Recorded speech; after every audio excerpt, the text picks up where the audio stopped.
Canoe उपनिषद, कठोपनिषद, कबीर साहब, नानक साहब, गुरु महाराज, ईश्वर किसको कहते हैं हम सुनवाते हैं। ट्रेन जा रही है, वो पूछ दिया कि ईश्वर किसको कहते हैं समझाइए। हम वेद वाणी कहना सुनो, रोक दिया, वेद से मत कहिए, छोड़ दिए। उपनिषद से कहना शुरू करना, उपनिषद से मत कहिए, छोड़ दिए। तब हम गीता से कहना शुरू किए, गीता से मत कहिए, हम कहीं छोड़ दिए। रामायण से कहना, कहने रामायण से मत कहिए। मैंने कहा कि आप कैसे सुनना चाहते हैं, कि आपके गुरु महाराज क्या कहते हैं सो कहिए। जैसे कहा कि आपके गुरु महाराज क्या कहते हैं सो कहिए, उसको नीचे और ऊपर, ऊपर और नीचे हम देख रहे हैं। कहा कितना गौर से आप हमको क्यों देख रहे हैं, हम लड़के हैं। हम कहा आप लड़के तो नहीं हैं, विद्वान आदमी हैं, लेकिन गौर से मैं इतना इसलिए देख रहा हूँ कि वेद में मंत्र है, गीता में एक श्लोक है, रामायण में एक चौपाई है, कबीर ने एक साखी कहा है, लेकिन मेरे गुरु ने उसके लिए एक शब्द कहा है। इसीलिए मैं आपको गौर से देख रहा हूँ। अगर मैं अपना गुरु का कह दूंगा आप नहीं समझ सके, आप समझ नहीं सके, तो नहीं आप अपने गुरु का कहिए। मैं कहा ठीक है। तो मैंने कह दिया जो परम तत्व, अगर संत मत के लोग हो इस पंडाल में, खचम खच में, तो सबके मुंह में घुसा होगा। गुरु महाराज सबको घुसा के गए, ईश्वर किसको कहते हैं। खूब बढ़िया से सुनने आए हो, हमको बुलाए हो। मैंने कहा जो परम तत्व, गाड़ी जा रही है, अगला चुप है, हम भी चुप है, मुंह देख रहा है, यही ईश्वर। थोड़े देर के बाद कहा उसने, क्या जो परम तत्व? मैंने कहा जो आदि अंत रहित है। बस गाड़ी जा रही है, वो मेरा मुंह देख रहा है, हम उसका मुंह देख रहे हैं। साहस बटोर करके फिर पूछा कि क्या आदि अंत रहित है, जो असीम है। बढ़िया से सुनो, सुनने आए। गुरु महाराज जैसे गुरु मिले हैं, पढ़ा के गए। अगर नहीं समझ सकोगे तो सब दिन मरोगे, जन्मो समझ के करोगे तो जन्मना मरना छूट जाएगा। रटा के गया। गुरु महाराज जी जब तक स्व शरीर थे तो उनका नियम था कि जो सिद्धांत याद नहीं करे उसको भजन भेद मत दो।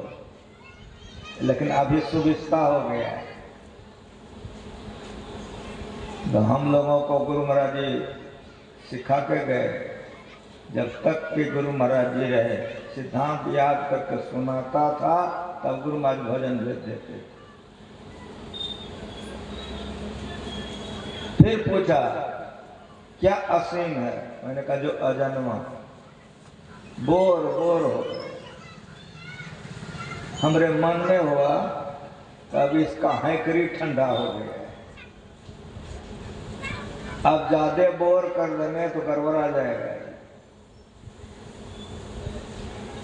मैंने कहा कि सुनिए आप, और बढ़िया से सुनिए, अगर समझना चाहते हैं तो सुनिए, और आप लोग भी सुनिए। जो सूक्ष्म पदार्थ होता है वो स्थूल में स्वाभाविक व्यापक होता है और अपना स्थान बेसी रखता है। खूब बढ़िया से सुनिए, पढ़े लिखे हो, बड़ा बढ़िया, कोई मत के हो, किसी संप्रदाय के हो, हम संत मत के बच्चे हैं। जो सूक्ष्म पदार्थ होता है तो स्थूल में व्यापक हो करके अपना स्थान ऊंचा रखता है। कैसे आप लोग समझोगे? जो भूगोल के मास्टर होते हैं स्कूल में बच्चों को पढ़ाते हैं, क्या पढ़ाते हैं? मिट्टी और जल को कांच के गिलास में घोल देते हैं। मिट्टी और जल को कांच के गिलास में घोल करके मेज पर रख देते हैं। थोड़े देर में आप देखोगे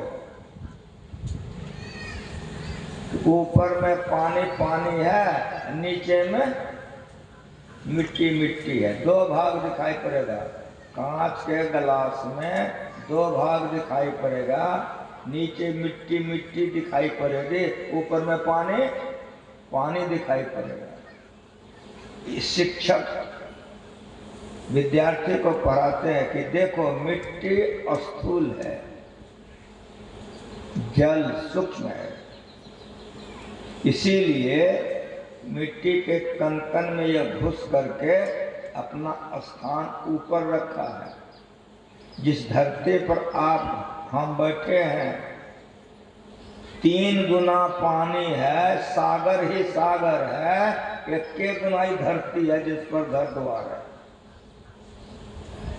कौन जानता है? जो बच्चा जो बच्ची भूगोल पढ़ते हैं वो जानते हैं। 3 गुना पानी है, सागर सागर है, 1 गुना ही धरती है जिसमें कि गेहूं और मकई उग जाते हैं।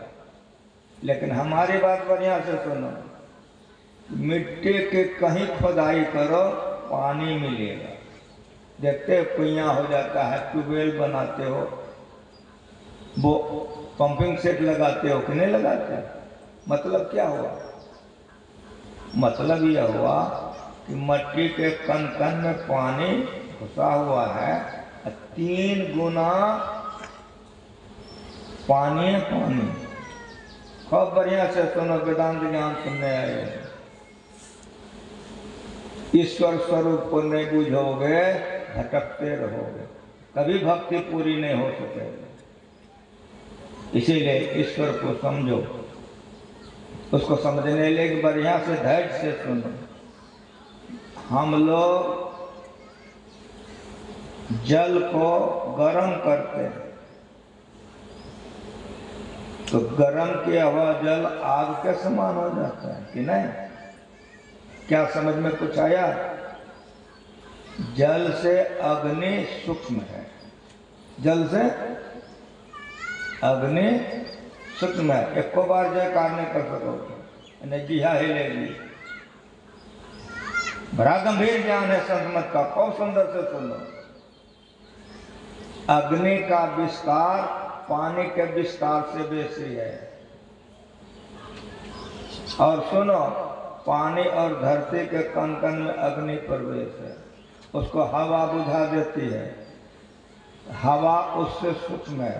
इसलिए ये आकाश देख रहे हो, आकाश में हवा का एक लेयर है, जहाँ तक हवा है वहाँ तक हवाई जहाज उड़ती है, जहाँ हवा नहीं है हवाई जहाज नहीं चल सकती। तब वैज्ञानिकों ने रॉकेट बनाया। कुछ समझ में आ रहा है? समझ रहे हो?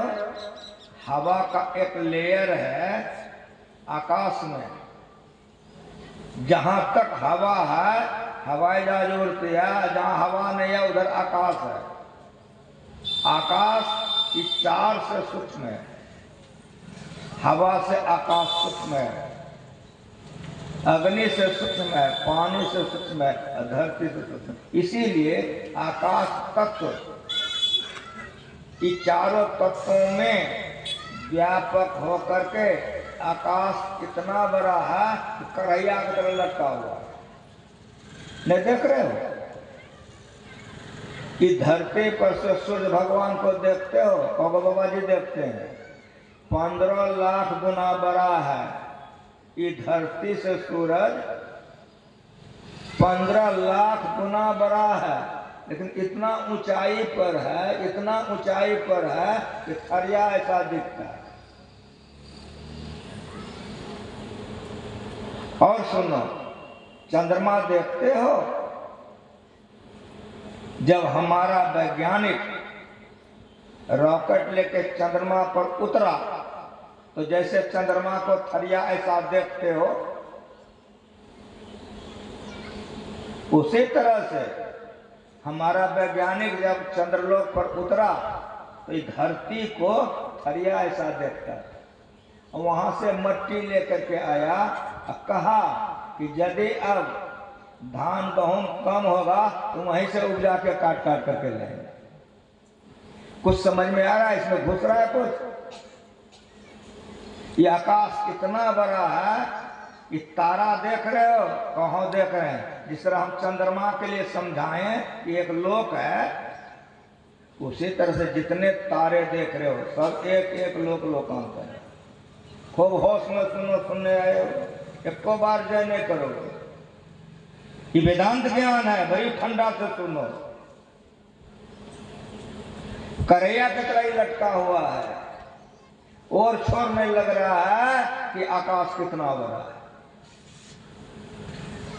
इस आकाश के लिए रामायण में गोस्वामी तुलसीदास जी ने लिखा है ईश्वर के लिए कि नव सत कोटि अमित अवकाशा। जो पढ़ा लिखा है कुछ पढ़े होगा, बुझता होगा बाबा जी क्या बोल रहा है। जिसके चरण में हम जीवन बिताए बच्चा से, खाली संत वाणी मेरा बाप पढ़ाया है। ये आकाश, एक वो आकाश देख रहे हो, कहाँ देख रहे हैं? चंद्रमा सूरज देख रहे हो, कहाँ देख रहे हैं? ये के तो आकाश का वो छोर समझ में नहीं आता है। इस आकाश के लिए तुलसीदास जी लिखते हैं कि नव सत कोटि, ऐसे ऐसे आकाश को, एक आकाश को देख रहे हो, कहाँ देख रहे हैं? तो ऐसे ऐसे आकाश को 100 करोड़ आकाश को मालिक जगह दे देगा। तैयो मालिक में जगह कितना बता हुआ है वो कोई नहीं बता सकता है। या ईश्वर के लिए बड़ी ठंडा से सुनो, नव सत कोटि अमित अवकाशा। मेरा मुंह बोलेगा खाली, ये जान लो, हम जब भी बोलेंगे संतवाणी बोलेंगे। कुछ से कुछ कहने के लिए मेरा गुरु ने सिखाया है। नव सत कोटि अमित अवकाशा, ऐसे ऐसे आकाश को, 100 करोड़ आकाश को मालिक जगह दे सकता है, लेकिन तैयो उसमें जगह कितना है? तो व्योम को व्योम अनंत अखंडित आदि न अंत सुमध्य कहाँ है। सुंदरदास जी को परमान कर परिपूर्ण द्वैत अद्वैत कछु न जहाँ है। ये परमात्मा है। कि परमात्मा को जानो, नहीं जानते कंटा कालियों में, कंटा दुर्गों में, कंटा सरस्वतियों में, कंटा भगवतियों में, कंटा गुरुओं में। तो ये करते रहोगे कभी शांति की प्राप्ति कोई जन्म में नहीं हो। इसीलिए इसको जानो और बढ़िया से सुनो। सत्संग सुनने आए हो, बैठे हो, कहाँ बैठे हैं? जूता चप्पल खोल के आए हो कि नहीं? कहाँ जूता चप्पल खोल के आए? बहुत बढ़िया से आकाश को देख रहे हो, कहाँ? आकाश है और आपका मन है। बड़ी बढ़िया से सुनो, आकाश है और आपका मन है। आरती होगी, उठ के जा रहे हो, आपके जूता के बगल में कोई नया जूता है, नबका जूता में पैर घुस गया, नबका जूता में पैर घुस गया, तो मन कहता कि लेके चलो, तो बुद्धि कहती है कि जूता वाला देखेगा जूतो देगा तुमको। कुछ समझ में आया? हंसते हुए वेदांत सीखो, मेरा बाप सिखाया है। इस आकाश से मन सूक्ष्म है। अब बोलो कि जब इस आकाश से मन सूक्ष्म है तो मन का जो दायरा होगा, मन का जो मंडल होगा, मन का जो विस्तार होगा, ये आकाश से छोटा कि बड़ा? ठीक ठीक बोलो, ये सुनने के लिए आएगा।